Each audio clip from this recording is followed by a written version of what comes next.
Hey there everyone, I'm Jeff. This is Tabletop Toolbox, and today I'm bringing you another one of my top 10 series of videos, sharing with you 10, just 10, of my most anticipated titles for 2025.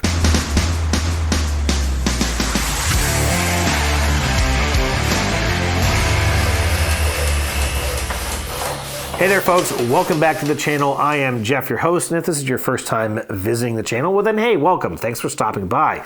You may have seen me on such channels as the Dice Tower and actually just pretty much the Dice Tower. But this is home base. This is Tabletop Toolbox, where I like to do some other content outside of that Dice Tower umbrella. Today I'm going to be checking out my top 10 anticipated games for 2025. And this was a difficult list for a few reasons. First of all, I recently did a video here in the channel where I revisited my top 10 anticipated titles for 2024. And in that video, I identified a good 7 or so games that did not come out in the past years. Only a few of those games I got to check out. But I didn't want to just roll those titles into the next year. So for this video, I'm doing 10 all new titles. You have not heard me talk about these before here on the channel. Well, maybe in some form or fashion. However, also, if you go out on Board Game Geek and you do an advanced search for all games that came out in 2025, you will find 20 pages of 100 games each of games already announced for next year. That's 2,000 titles. And no, I did not go through all of them. I do not have that kind of time. I whittled it down to just 10, and let's go ahead and check those out now.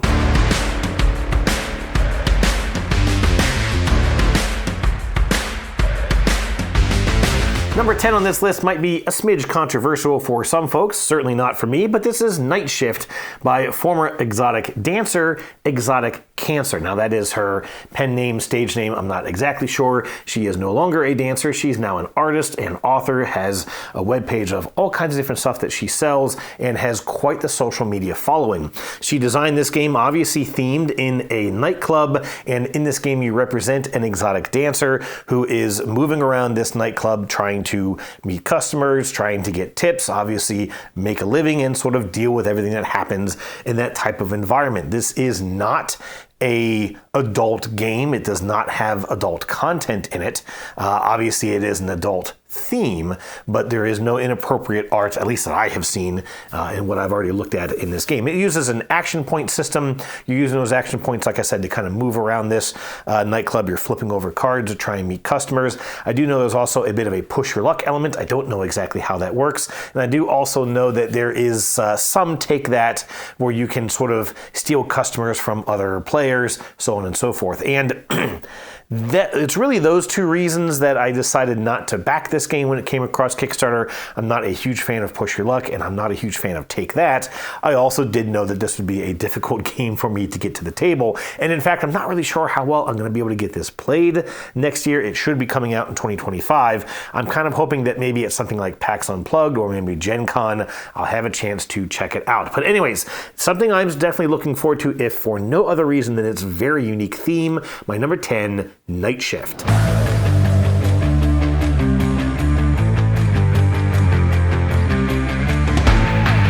My number 9 is another game that sought crowdfunding in the past year. This is Tabletop Inc. by Joseph and Madeline Adams. This is a game about trying to create board games in the modern hobby. It is really a love letter to the modern hobbyist board gamer. And again, I don't know a whole bunch about this game. I do know that it uses worker placement and even the ability to get specialized workers to get various, whether it's art design or various components created for your games. It has some really nice looking components in it, even like a miniature Kallax shelf and different even small pieces that you can kind of put into your board game boxes. This one looks fantastic. I was not able to back it at the time that it was coming through crowdfunding, so I'm really hoping I'll have a chance to check out this fantastic looking board game, Tabletop Inc., my number 9.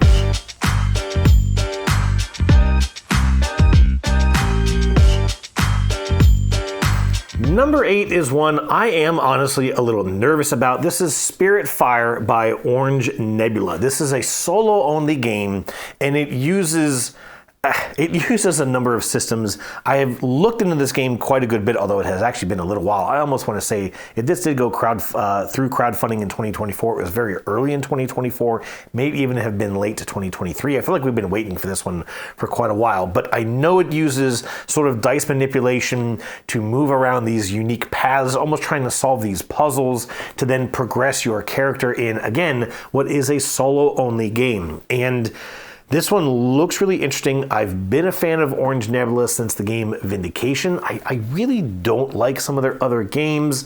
Unsettled was one in particular that just did not click with me at all. And so I was really nervous going into Spiritfire. But I've really been looking for a very engaging solo game, and I feel like if anyone's going to pull it off, it's going to be Orange Nebula. So I am looking forward to this coming out. I think we'll be seeing it here in the next couple of months, but haven't really been hearing a whole lot about it from them. And of course, they've had some other projects that just recently came through crowdfunding as well. They have a really good reputation, though, so I am looking forward to seeing how this all shakes out. Spiritfire, my number 8 from Orange Nebula.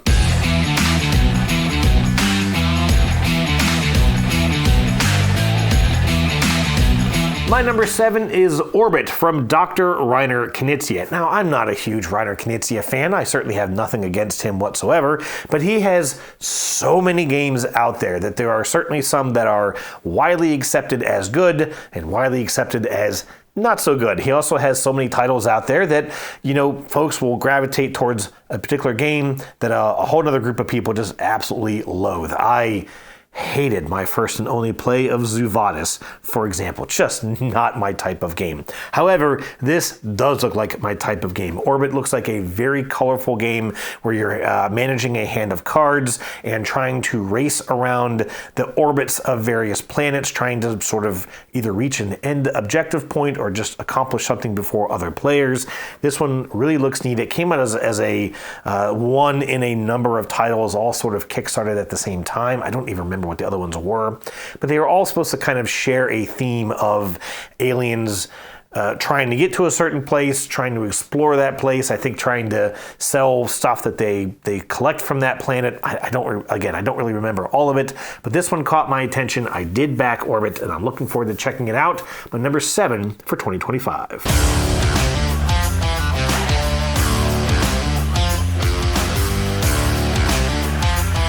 My number 6 is a Civilization game, but with a very unique twist. This is Sweetlands by Uka Bokoya. Now, they are known for making some really fantastic looking and playing board games. We have Aqua Garden, which just looks fantastic and is a really unique twist on these sort of ratchet or time tracks.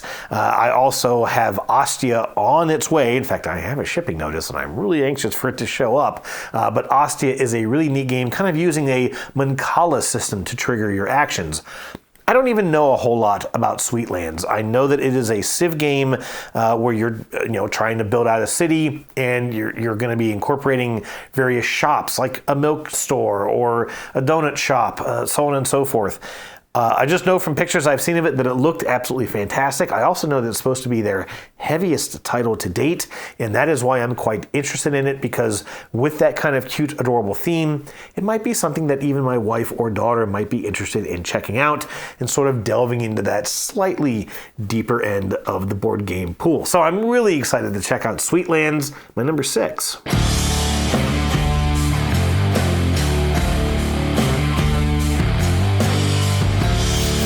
Number 5 is another fairly heavy game. This is Luthier by Paverson Games. Now, this is, I believe, their second big major release. The first one was Distilled. I'm just really torn on Distilled. I love the theme.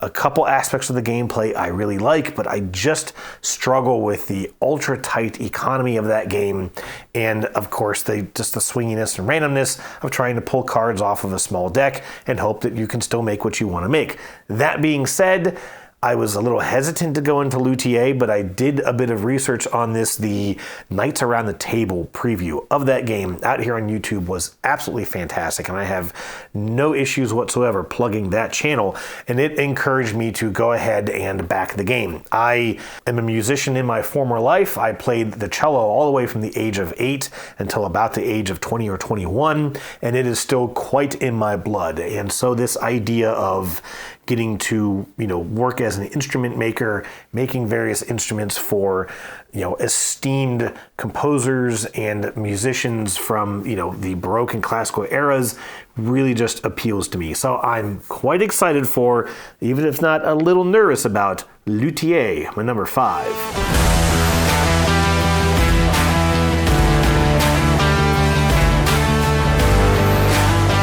My number 4 is of particular interest to me because of a video game I loved playing back in college. This is Pillars of Heracles by Ola Tomas and Ape Iron Games.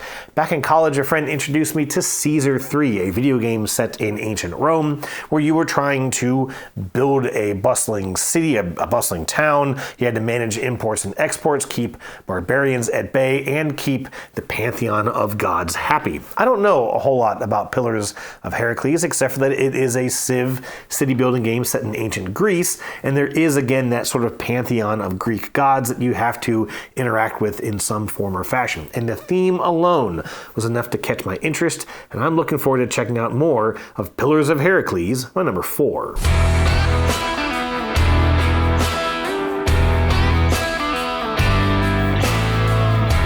My number 3 is another big epic gaming experience brought to you by none other than Vital Lacerda. This is Speakeasy by Eagle Gryphon Games.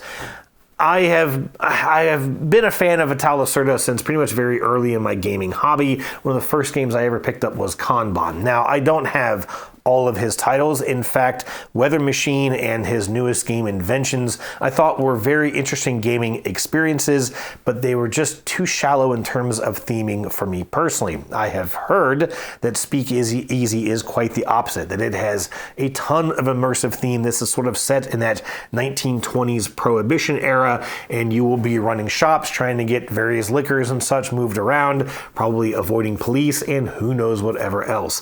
I really like a lot of the combo systems that Vital sets up in his games, and I really love this idea of having executive actions that you can usually use to trigger more powerful effects, even lets you sort of take 2 turns in one if you time things out correctly. And because of that, and the fact that usually his themes are quite deep, is why I'm really looking forward to Speakeasy.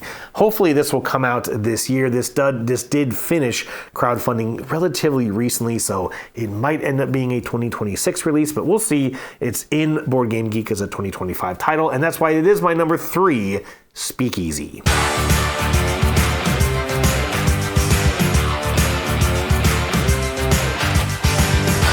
Number 2 is a game I am quite excited for, and I have gotten to play this quite a number of times as well. I love space games and I love deck builders, and the only thing better than a deck builder set in space is a dual deck builder set in space. This is The Last Command by Ty McDonald and Sentient Games.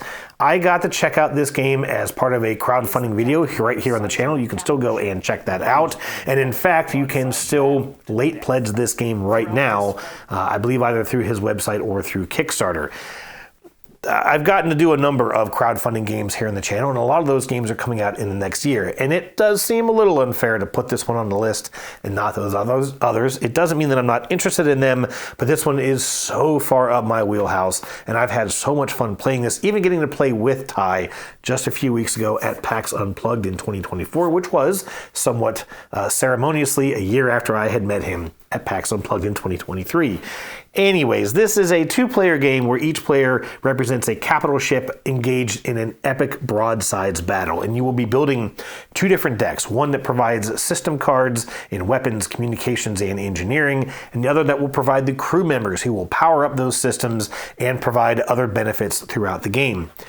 And this is a unique game in that you will get these very different combos and sort of synergies set up throughout play, but they're only going to last for a few turns before you're forced to wipe one of those two decks, shuffle your discard, and sort of start drawing new cards. And so you can't really rest on your laurels for too long. You're constantly trying to, come up with new and creative ways to continue chipping away at the health of your opponent. Now, again, as I said back in number 10, I don't love take that games. This is definitely a combat game between two players, but it is that unique card play that has kept me just coming back to this time and time again. Very excited for my number 2, The Last Command.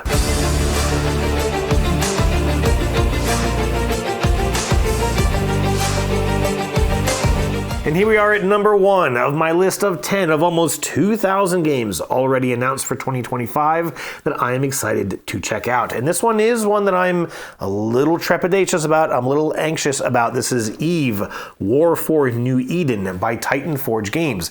This is based on the Eve Online MMORPG from CCP Games out of Iceland, if I recall. I spent years playing Eve Online, actually before my daughter was born. This was kind of back in the late 2000s, started I think in about 2009. I had several accounts running. I didn't do a whole lot in the low security, dangerous parts of space, but I did rack up quite a few $1 billion in that game and did have a lot of fun with it. Met a lot of people from all over the world, and it was just a very unique and interesting experience for me for a number of years. This is an epic 4X space game, again, based in that EVE Online universe, and I like 4X games, although I have often found that they always tend to kind of leave something out, whether it's a true exploration aspect or maybe a true way to sort of advance your technology or advance your species without having to always resort to combat. Combat was a huge part of EVE Online, so I'm again, a little nervous in how this is all going to work out. However, I've watched a couple of playthroughs, I've watched some videos, I've even delved into the rulebook a little bit in this game, and I'm really, really excited to see how they have given some of that respect to the EVE Online universe. I saw in some of the cards and in some of the rules even, ways where they sort of incorporated not just the rules of the EVE Online game, but some of the player-driven aspects of that game, just in even terminology that players used in the various chat channels I saw incorporated into this board game. And that really made me appreciate, again, this sort of love letter of respect to EVE Online players. I don't play EVE Online anymore. I really just don't have time for it anymore, but I would really love to get to play a little bit more in that universe, get to sort of appreciate it from a tabletop perspective. And that is why Eve, War for New Eden is my number 1 anticipated game for 2025. But listen, there are a bunch of other games that I'm really excited to come out next year. Some of them I've been waiting for since early this year, and I will continue to be checking out those games and so much more here on Tabletop Toolbox. Thanks for stopping by, thanks for hanging out, and we'll chat soon. Cheers.